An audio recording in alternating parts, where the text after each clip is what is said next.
aku mendapatkan sebuah firasat bahwa ada seseorang yang luar biasa yang hadir pada kesempatan hari ini. Yaitu orang yang terpilih dari Allah Subhanahu wa Ta'ala. Aku melihat awan-awan tadi semuanya menaungi Rasulullah. Aku melihat pohon-pohon, batu-batu semuanya bersujud kepada Rasulullah Sallallahu Alaihi Wasallam.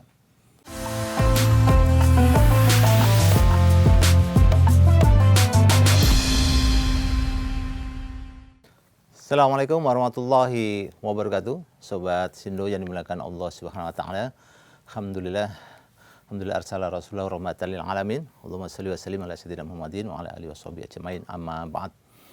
Hari ini kita membahas tentang tanda-tanda adanya kenabian dari Nabi Muhammad sallallahu alaihi wasallam. Yang kalau kita lihat di dalam Al-Qur'an bahwa Allah Subhanahu wa Ta'ala sudah menyebutkan bahwa tanda akan turunnya Rasulullah Sallallahu Alaihi Wasallam juga sudah diberitakan kepada umat-umat yang terdahulu, termasuk kepada Nabi Isa alaihi salam. Salah satunya bisa kita lihat di dalam surat As-Saff ayat 6. Wa id qala Isa bin Maryam ya bani Israila inni rasulullah ilaikum musaddiqan lima baina yadayya minat taurah wa basyiran bi rasul ya'ti min ba'di ismuhu Ahmad. Ayat ini menceritakan bagaimana Nabi Isa alaihissalam menyampaikan bahwa dia adalah utusan Allah Subhanahu wa Ta'ala. Utusan, bukan sebagai anak dari Allah Subhanahu wa Ta'ala yang dia membenarkan kitab yang terdahulu yaitu Taurat dan memberikan kabar gembira bahwa nanti ada di akhir zaman yaitu seorang nabi terakhir yang ismuhu Ahmad, yang bernama Ahmad. Maka ini menjadi sebuah penjelasan yang clear sebenarnya bagi siapapun bahwa setelah Nabi Isa alaihi salam maka akan muncul nabi terakhir yaitu Nabi Muhammad sallallahu alaihi wasallam. Lalu bagaimana prosesnya tadi? Ketika Nabi Isa alaihi salam memiliki murid-murid ya, dari 12 muridnya tadi berpencar dan seterusnya sehingga terjadi pergeseran-pergeseran. Ada beberapa umatnya yang kemudian tidak menjalankan ya, Injil dengan sebaik-baiknya. Ada bahkan yang kemudian menambahkan dan seterusnya. Tapi ada juga ya, pendeta-pendeta yang masih menjaga keinjilan tadi secara 100%. Salah satunya adalah pendeta Bukhairah. Nah, kita lihat bagaimana kisahnya tentang pendeta Bukhairah ini kaitannya dengan Rasulullah Sallallahu Alaihi Wasallam. Ketika Rasulullah SAW bersama ya, dengan pamannya, karena beliau ini yatim, maka beliau tinggal bersama dengan Abu Thalib. Maka beliau diajak berdagang. Dari usia 6 tahun, 8 tahun beliau melakukan kegiatan mengembala. Maka di usia berikutnya, 8 tahun itu sudah diajak berdagang. Bahkan usia 12, ini berdagangnya sudah keluar negeri. Ya, jadi ke negara Sam. Kalau negara Sam itu sekarang tuh antara Irak, Iran itu daerah-daerah Sam, ya termasuk Palestina itu adalah wilayah Sam. Yang dari Arab menuju perjalanan ke sana juga membutuhkan waktu yang cukup lama, biasanya sekitar 3 bulan naik onta. Nah, Rasulullah sudah diajak berdagang dalam usia 12 tadi. Maka ketika dalam perjalanan menuju Sam tadi, dalam kitab sebutkan Sirah Nabawiyah dari Sam, biasanya pendeta Bukhairah ini nggak respect kalau bertemu dengan para pedagang-pedagang. Ya biasa saja ketemu dengan pedagang. Tapi kali ini ketika Nabi Muhammad SAW bersama dengan pamannya Abu Thalib, tiba-tiba beliau keluar dari rumahnya. Beliau merasakan ada sesuatu yang berbeda tentang rombongan dari Abu Thalib ini, dari orang-orang Quraisy Arab ini tadi. Kemudian beliau menanyakan, siapakah yang ikut bersama kalian? Aku mendapatkan sebuah firasat bahwa ada seseorang yang luar biasa yang hadir pada kesempatan hari ini. Yaitu orang yang terpilih dari Allah Subhanahu wa Ta'ala. Kemudian orang-orang berkata, tidak ada, kami hanya ini saja ya, yang berkumpul, kata Abu Thalib. Tidak, pasti ada satu orang yang bukan daripada kalian. Gitu. Maka beliau panggil, oh itu ada anak kami. yang masih kecil, yang umur 12, yang sekarang berada di sebuah pohon. Namanya pohon itu sekarang dinamai pohon sahabi. Yang sekarang berada di posisinya ada di Jordan, pohon itu tadi. Maka pendeta Buhairah tadi adanya di Jordan.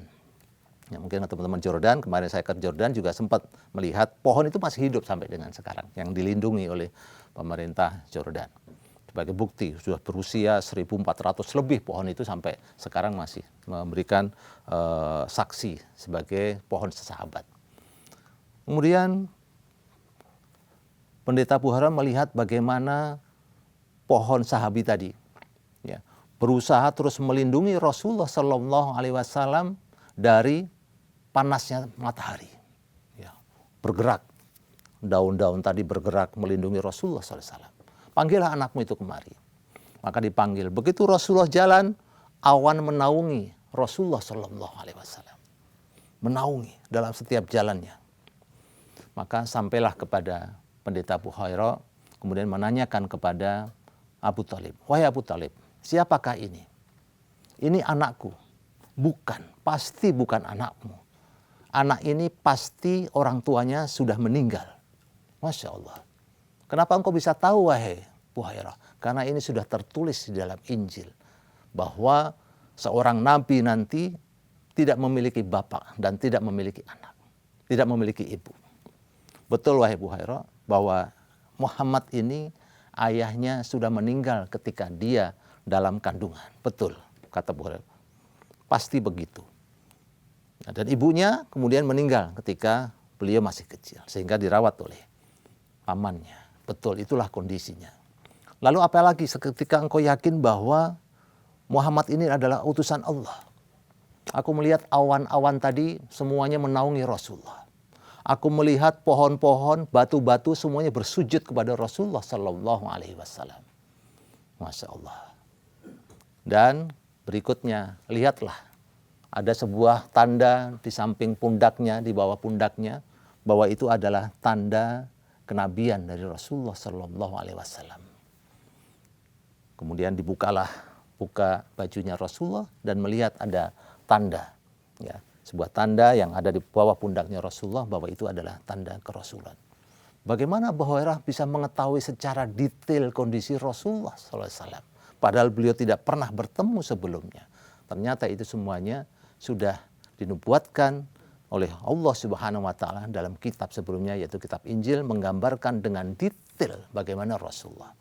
Bahkan pendeta-pendeta Yahudi, ketika Abdullah bin Salam, seorang Yahudi yang masuk Islam, ditanya, bagaimana engkau mengenal Rasulullah? Kata Abdullah bin Salam mengatakan, aku ini lebih mengenal Rasulullah dibandingkan dengan anak-anak kami sendiri. Karena Rasulullah itu sudah digambarkan begitu detail sifatnya dan semua hal-halnya, fisiknya yang ada di dalam kitab kami. Ya. Nah inilah akhirnya menjadi sebuah kabar gembira. Dan tidak lama kemudian datanglah rombongan dari Romawi yang beragama Kristen juga. Kemudian dia menyatakan, wahai orang-orang Romawi, kenapa engkau datang ke sini? Kami mendapatkan tanda bahwa akan turunnya seorang makhluk terakhir sebagai Nabi Muhammad, sebagai Nabi terakhir yaitu Muhammad Sallallahu Alaihi Wasallam melalui mimpi-mimpi tokoh kami. Kami ingin bertemu karena kami melihat tandanya ada di daerah sini. Maka ditunjukkanlah inilah Muhammad Sallallahu Alaihi Wasallam sebagai anak laki-laki yang harus dilindungi, karena kalau ketahuan oleh orang-orang Yahudi, orang-orang lain yang Romawi yang begitu benci kepada datangnya Nabi terakhir, maka anak ini akan segera dibunuh. Maka 7 orang tadi bersama pendeta Buhairah kemudian melakukan baiat bahwa taat kepada Rasulullah Sallallahu Alaihi Wasallam. Kemudian Rasulullah segera dibawa pulang menuju ke rumah, tidak dilanjutkan perjalanannya menuju perdagangan yang lain karena dikhawatirkan akan mendapatkan musibah kematian yang dilakukan oleh generasi sepertinya, seperti Bani Israel yang biasa membunuh para nabi, ya, seperti Nabi Yahya, Nabi Zakaria, bahkan Nabi Isa alaihissalam pun rencana juga akan dibunuh. Nah itulah kejahatan dari mereka dan tentu Rasulullah dihindarkan dari musibah-musibah tersebut. Nah itulah sekalian para sahabat, sobat Sindo yang dimuliakan Allah SWT, sejarah singkat tentang bagaimana penjelasan Pendeta Abu Hurairah tentang kenabian Rasulullah Sallallahu Alaihi Wasallam. Semoga bermanfaat untuk kita semuanya, untuk semakin meningkatkan keyakinan kita, ketaatan kita kepada Rasulullah Sallallahu Alaihi Wasallam. Aku Assalamualaikum warahmatullahi wabarakatuh.